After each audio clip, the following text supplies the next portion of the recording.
Retour, à la restauration hors domicile. Après la restauration commerciale, à présent la restauration collective, qui contient la restauration scolaire et désigne la thématique d'un autre groupe de travail Régal.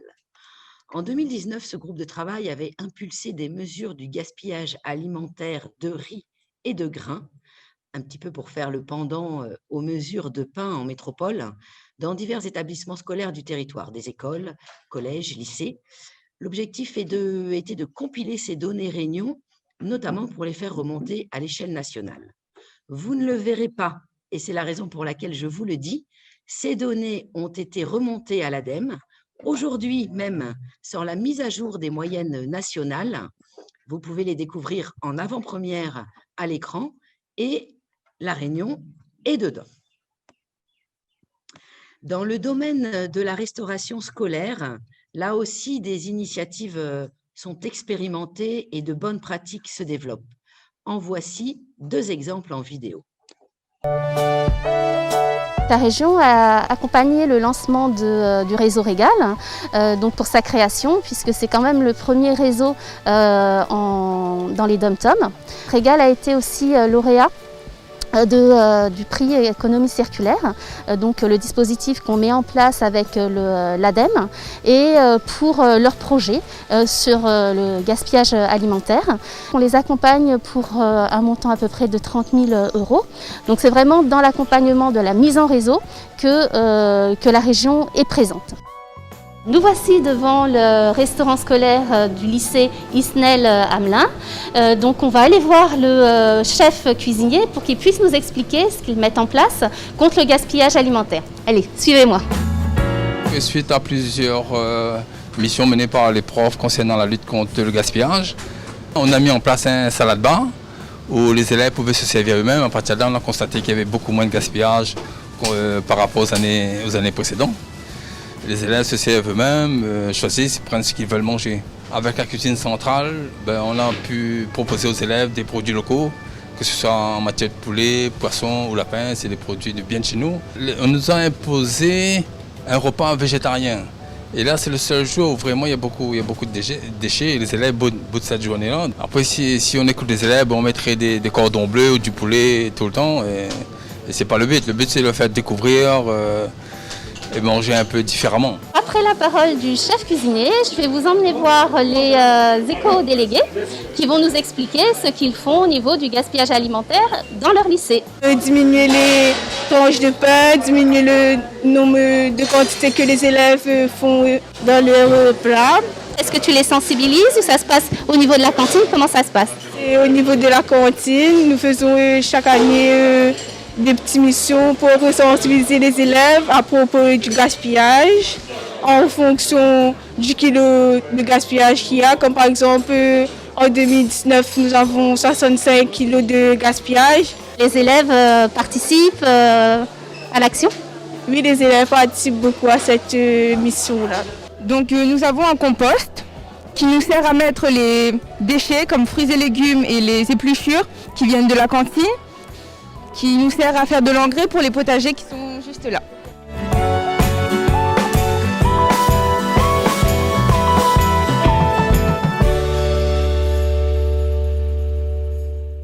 En 2019, une formation des médiateurs de l'environnement au diagnostic du gaspillage alimentaire en restauration scolaire. L'objectif de cette formation est d'apporter finalement des éléments d'aide à la décision au niveau des communes membres du TCO, pour qu'ils puissent connaître précisément le gaspillage qui est réalisé au niveau des écoles et ajuster les grammages livrés pour limiter ainsi les quantités jetées. Cette formation a bénéficié du soutien financier de la DAF et de l'accompagnement technique d'RD2A sur la formation des médiateurs. À terme, tous les chiffres que nous obtiendrons lors des diagnostics qui seront réalisés seront fournis au niveau du Régal pour améliorer la connaissance du gaspillage alimentaire en restauration scolaire à l'échelle de l'île si possible.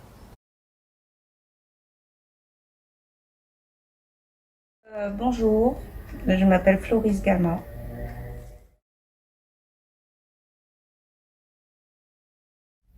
Il y a du gaspillage dans les cantines scolaires, mais pour le quantifier, il faut le mesurer finement avec un protocole bien précis, adapté et partagé.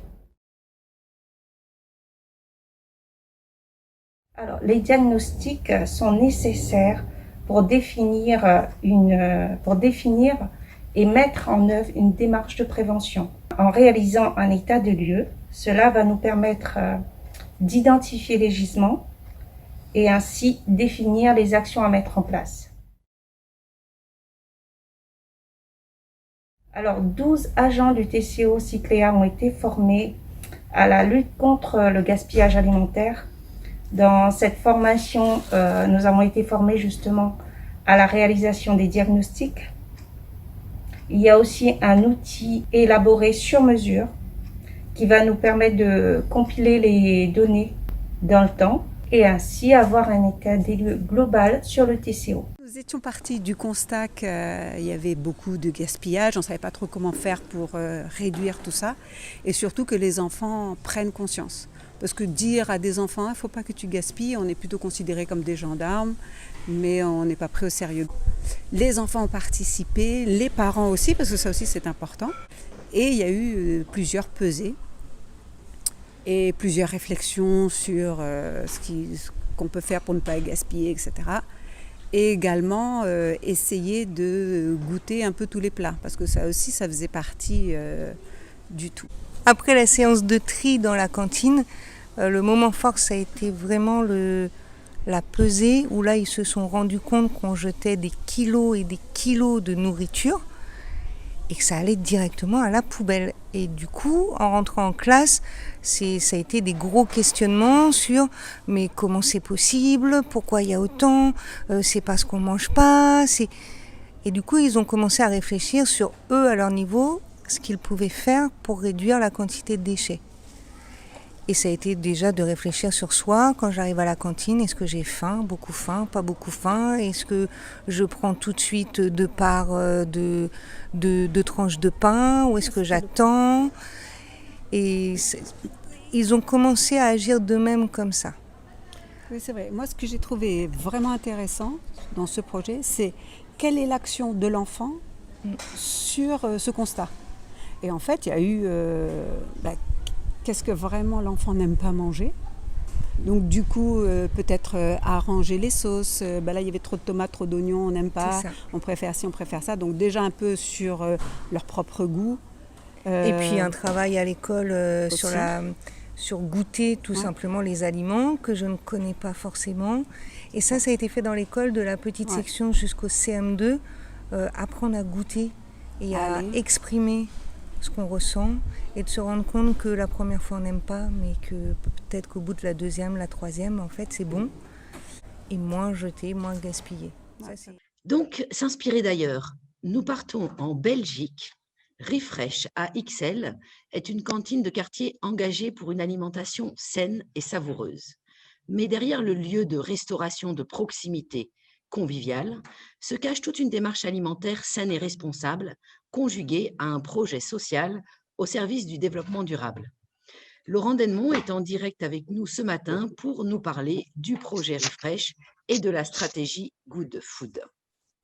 Bonjour Laurent, merci beaucoup d'avoir répondu à l'invitation du Régal Réunion. Avant de faire le focus sur Refresh, pour bien comprendre le contexte dans lequel le projet s'est développé parce que ça a son importance, peux-tu nous expliquer ce qu'est la stratégie Good Food à Bruxelles? Oui, bonjour à tous. Merci en tout cas pour l'invitation. Je suis ravi d'être là parmi vous. Et en fait, la stratégie Good Food à Bruxelles, elle a été mise en place il y a maintenant un peu plus de 4 ans.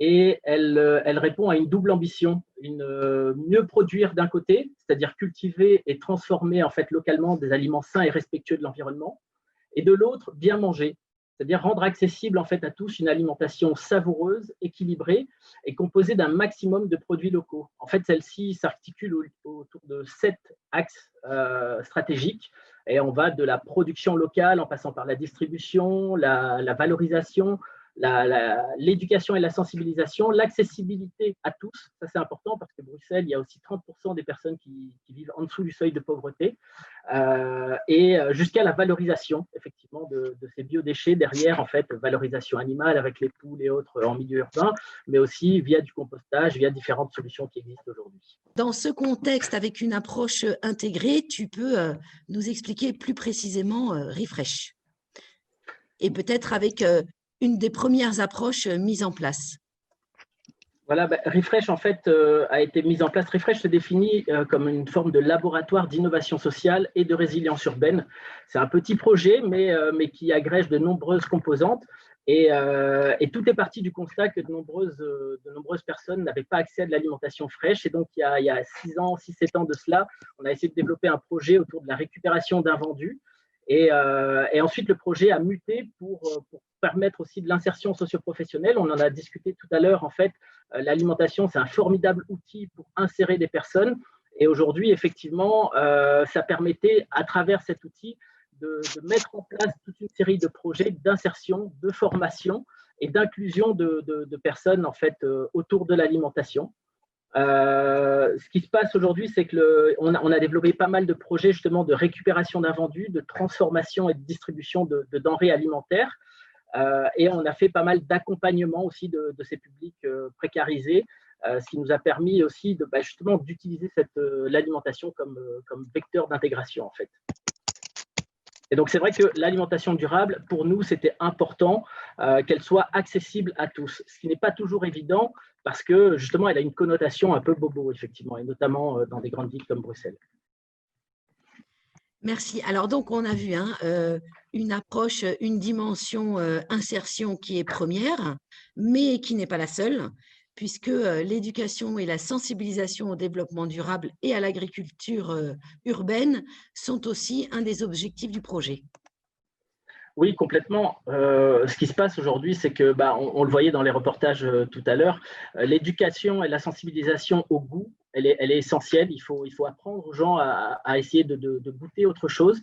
Et donc, on a mis effectivement le paquet sur le fait que les assiettes doivent être à la fois belles, colorées, goûteuses, et bien souvent sans produits carnés. Et donc voilà, il y a eu toute une réflexion autour de cette éducation et de cette sensibilisation. Il y a eu un travail pas seulement sur l'offre, mais aussi sur la demande, effectivement. Donc il faut que les gens soient demandeurs de ce genre de produits.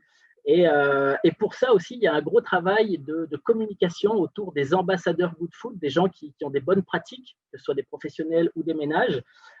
Et alors, on a développé avec la région un label Good Food pour les restaurants, donc avec tout un cahier des charges, effectivement, autour du local, de saison, cuisiné sur place, des parts végétales. On a parlé tout à l'heure aussi de portionnement, mais aussi pour les cantines de restauration. Et donc, il y a toute une démarche avec un cahier des charges, et c'est vrai que toute cette approche cohérente avec l'ensemble des parties prenantes du système alimentaire sur l'échelle de la région permet aujourd'hui d'avancer dans le bon sens, en tout cas, et on le voit aujourd'hui, ça se matérialise à la fois par une offre de plus en plus abondante, des gens de plus en plus demandeurs, et aussi des entrepreneurs qui se lancent dans des concepts de restaurants et de restauration autour de la good food, en fait. Parfait. Et je crois que pour que l'exposé soit complet, il faut également évoquer le rôle d'incubateur et d'accompagnement de projet de l'organisation. Oui, il y a une dimension, alors ça c'est venu un tout petit peu plus tard, c'est qu'on s'est rendu compte qu'en disposant d'un lieu, d'un restaurant qui était aux normes AFSCA, on avait vraiment la possibilité aussi de permettre à des entrepreneurs, parce qu'il y a énormément d'entrepreneurs qui se lancent dans des nouveaux concepts d'alimentation, justement, du fait de cette augmentation de cette demande aussi des clients, et donc de permettre à des personnes de venir utiliser nos cuisines, par exemple, en fin de journée, pour faire des testings sur… Alors, on a eu 3 jeunes entrepreneurs de l'économie sociale et solidaire qui avaient été accompagnés par une structure locale qui développaient des panades bio à base de produits locaux et issus de producteurs, en fait, de la ceinture alimentaire bruxelloise. Donc, ça, c'est un des exemples. Et puis, après, il y a pas mal aussi d'exemples d'agriculture urbaine qui étaient développés. Tout ça pour reconnecter effectivement le citoyen à des cycles de la nature. Nous-mêmes, chez Refresh aussi, on avait des poules, on avait un jardin qui était à la fois beau, productif et pédagogique. Donc l'idée, c'est vraiment d'avoir une approche intégrée et cohérente sur un concept d'alimentation avec une expérience positive autour d'une assiette qui est bien souvent végétale, il faut le dire. Et donc, c'était un vrai défi. C'était vraiment un défi à ce niveau-là. Alors, les facteurs de réussite, moi, je dirais que ce qui a été essentiel, c'est que l'ensemble du projet a été largement soutenu par des pouvoirs publics. Donc, il a été vraiment impulsé par la commune d'Ixelles où j'étais employé. Et donc, j'ai été mise à disposition de la structure. Donc, la commune payait mon salaire. À côté de ça, il faut dire qu'il y a un des facteurs de réussite, ça a été aussi, j'ai envie de dire, l'agilité et la confiance que j'ai mis en place dans les relations avec l'ensemble des partenaires. Je dirais en contradiction avec une forme de méfiance et de lourdeur administrative qui peut parfois y avoir dans la mise en place de projets. Moi, j'ai vraiment été, je suis allé vers des personnes avec lesquelles c'était facile de travailler. Donc, on a pu développer pas mal de projets. Un autre facteur de réussite, ça a été la visibilité, l'importance de communiquer aussi sur toute une série de projets positifs. Donc, en fait, dans le cadre de la stratégie Good Food, on était ambassadeur Good Food. On a eu des vidéos, on a eu pas mal de choses qui ont été mises en place. Et comme mot de la fin, j'ai envie de dire, j'ai une citation qui me vient en tête, c'est l'arbre qui tombe fait plus de bruit que la forêt qui pousse. Et moi, j'ai un peu le sentiment qu'on est tous là à essayer de pousser et de faire du bruit justement face à un système qui aujourd'hui produit énormément de déchets. On est tous indignés face à ces volumes et ces tonnages, effectivement. Mais c'est assez enthousiasmant de voir le réseau du Régal et tous ces acteurs qui travaillent au quotidien justement à limiter ce gaspillage et à le transformer en ressources plutôt qu'en déchets, quoi, tout simplement. Merci beaucoup, Laurent. On retrouve votre séquence chat, la restitution de vos commentaires et de vos messages. Donc, il y a eu des échanges de liens, notamment sur la caractérisation des déchets à La Réunion et sur les actions de Foodwise à Maurice. C'est très bien. Partagez, échangez entre vous les bonnes adresses, les bonnes infos. Il y a une question, est-ce que la crise actuelle du Covid qui nous impose de nouvelles pratiques ne va pas bouleverser les bonnes pratiques qui commencent à être prises en termes de gestes anti-gaspi? Très bonne question. Un participant ou une participante nous dit l'éducation au goût comme levier de lutte contre le gaspillage alimentaire. Oui. Et puis, il faut, selon Nicole, continuer à sensibiliser. On est bien d'accord avec elle.